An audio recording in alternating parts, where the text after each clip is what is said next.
Assalamualaikum warahmatullahi wabarakatuh. Selamat datang anak-anakku semua kelas 11 SMA Triguna Jakarta. Bertemu kembali kepada saya di mata pelajaran Pendidikan Pancasila dan Kewarganegaraan. Baik, pada pertemuan ini sebelum kita memulai pelajaran, alangkah baiknya kita berdoa terlebih dahulu agar semua pemaparan materi pada hari ini dapat terserap dengan maksimal dan dapat dipahami dengan maksimal, ya. Berdoa menurut agama dan kepercayaan masing-masing. Berdoa dipersilahkan.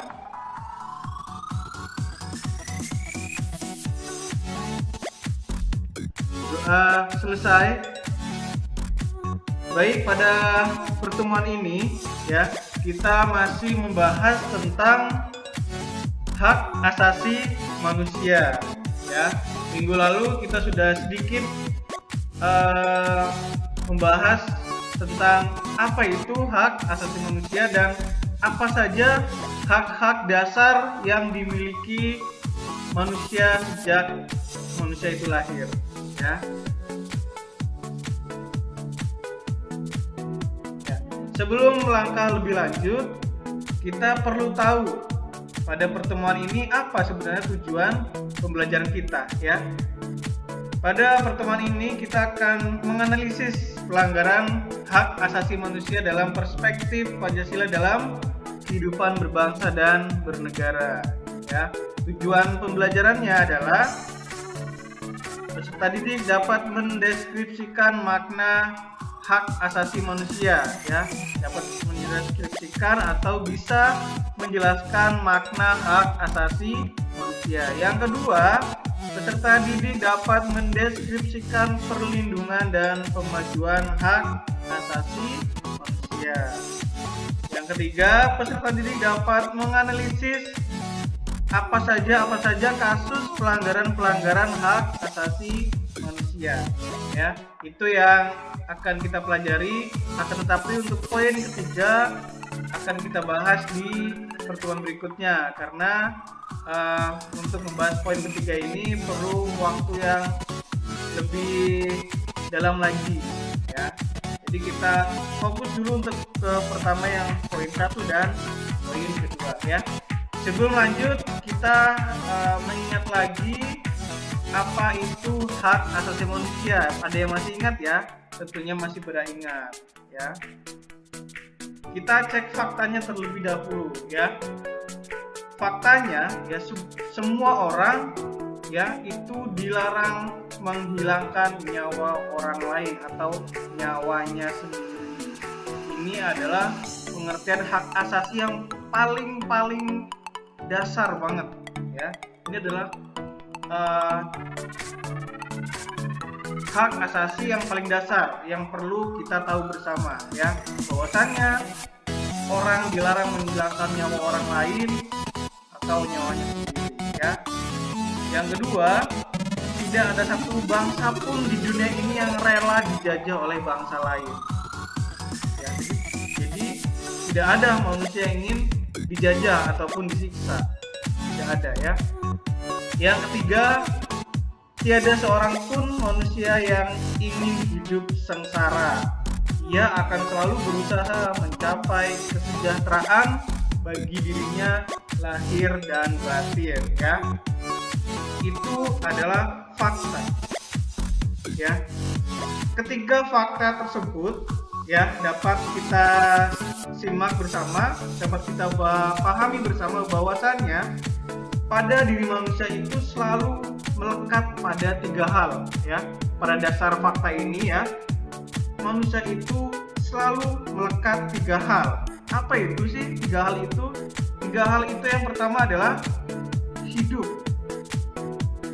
kebebasan, dan kebahagiaan ya.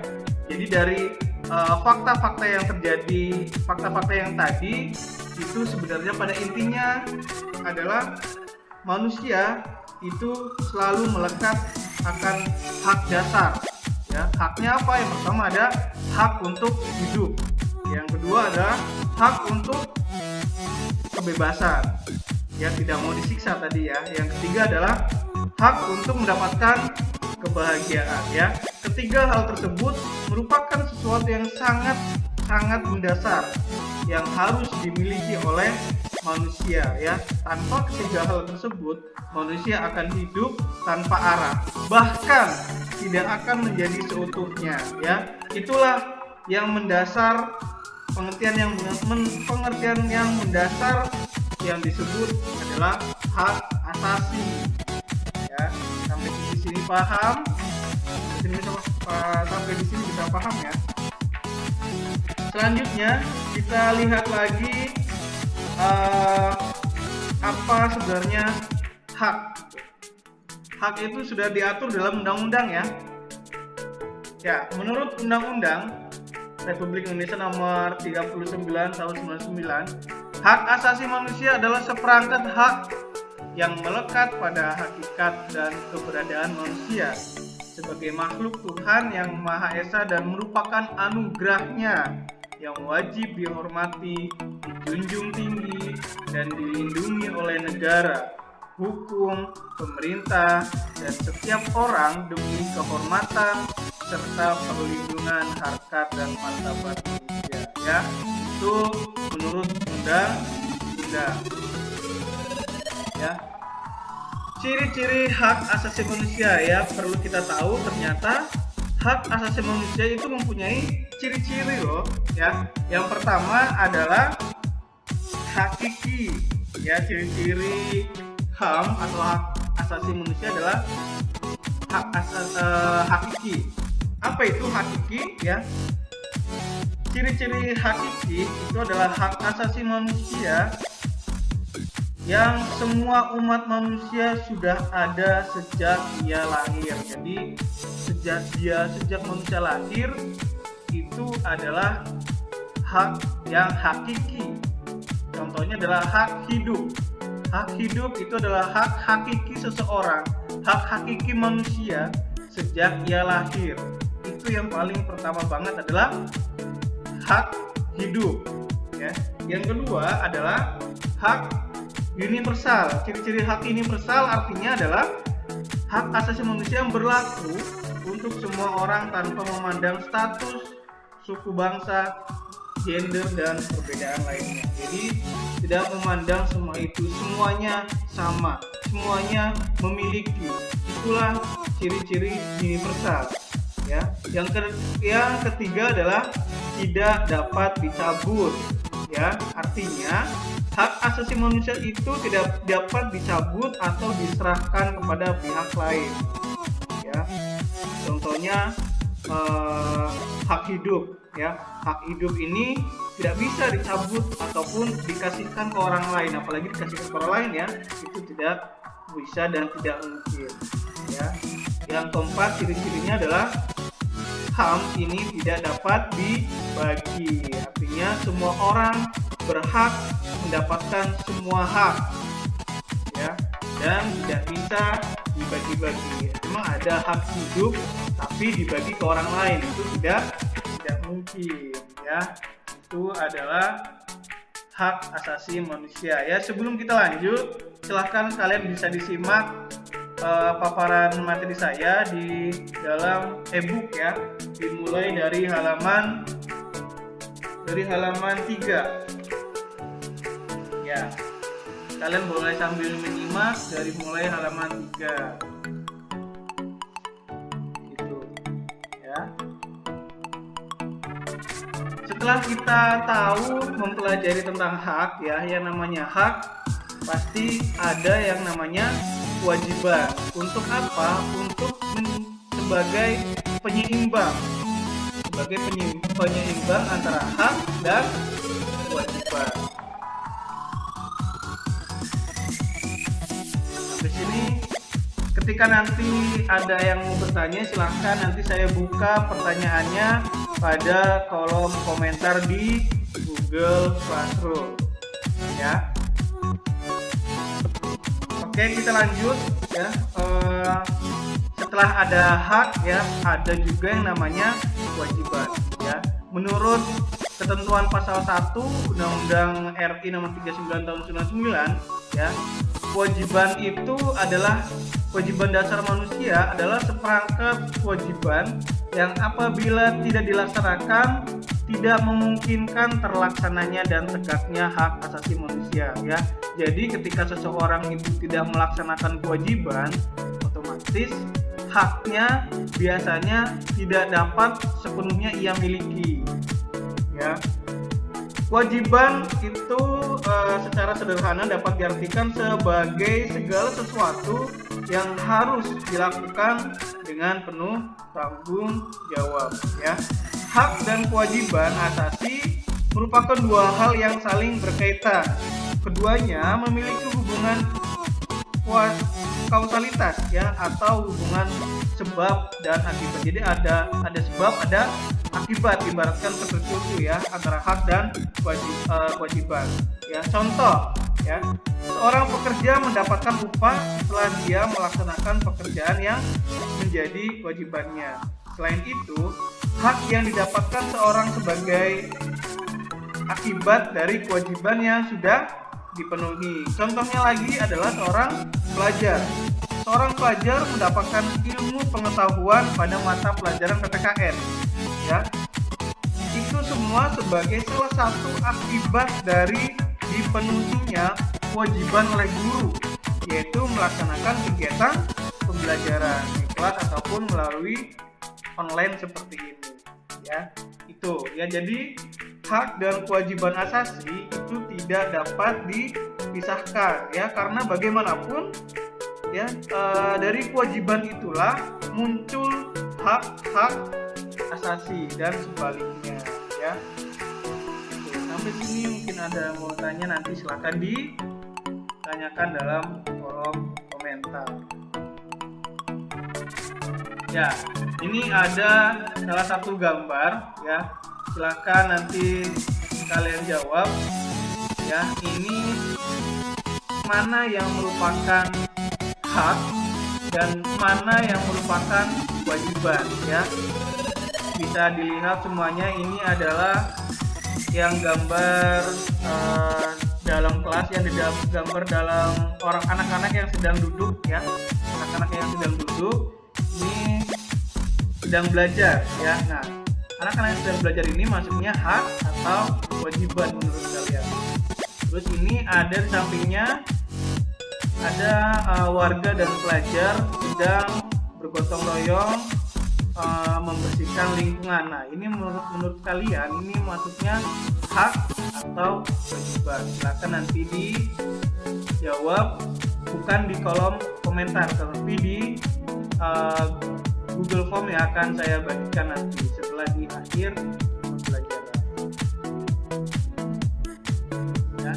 Setelah itu kita lanjut kepada hubungan antara hak dan kewajiban asasi manusia dengan Pancasila ya. Hubungannya yang pertama adalah sila pertama, itu merupakan ketuhanan yang Maha Esa, yaitu menjamin hak kemerdekaan untuk memeluk agama, melaksanakan ibadah dan kewajiban untuk menghormati perbedaan agama ya. Jadi antara hak dan kewajiban di ketuhanan yang Maha Esa adalah menjamin hak kemerdekaan ya. Haknya adalah menjamin kemerdekaan untuk melaksanakan ibadah. Kewajibannya adalah ya untuk saling menghormati antar perbedaan agama. Ya, tidak boleh kita usik ya agama lain. Yang kedua, kemanusiaan yang adil dan beradab, menempatkan hak setiap warga negara pada kedudukan yang sama dalam hukum serta memiliki kewajiban dan hak-hak yang sama untuk mendapatkan jaminan dan perlindungan hukum ya. Yang sila ketiga adalah Persatuan Indonesia ya. Dalam Persatuan Indonesia ini adanya unsur pemersatu ya di antara warga negara dengan semangat gotong royong, saling membantu, saling menghormati, rela berkorban dan menempatkan kepentingan bangsa dan negara di atas kepentingan pribadi atau golongan. Yang keempat, kerakyatan yang dipimpin oleh hikmat kebijaksanaan dalam permusyawaratan perwakilan dicerminkan dalam kehidupan pemerintahan, bernegara dan bermasyarakat yang demokratis. Yang kelima, keadilan sosial bagi seluruh rakyat Indonesia ya. Dia harus mengakui hak milik orang lain dan dilindungi pemanfaatannya oleh negara serta memberikan kesempatan sebesar-besarnya kepada masyarakat untuk bersosial. Ya, itu adalah hubungan antara hak dan kewajiban asasi manusia.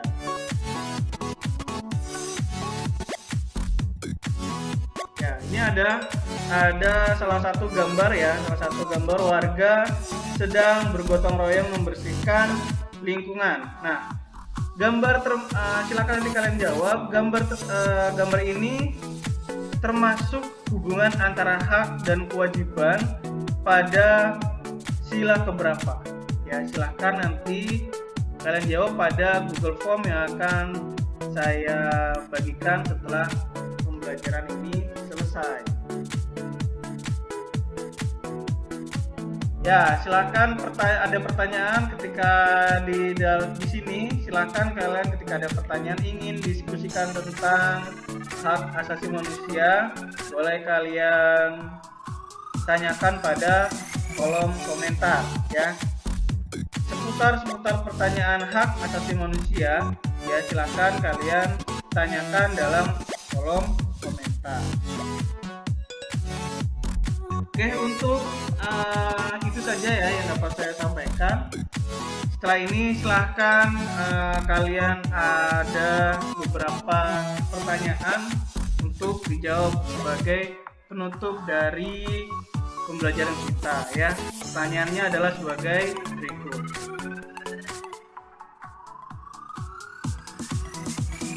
Ya, bisa disimak. Jadi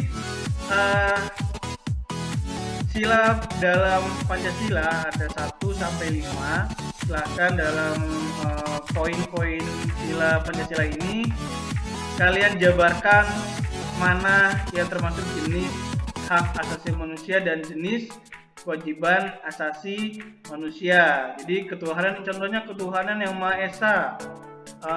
Contoh haknya apa aja. Terus kewajiban yang harus ditegakkan apa aja sampai di poin kelima. Ya, itu aja pada pertemuan kali ini yang dapat saya sampaikan.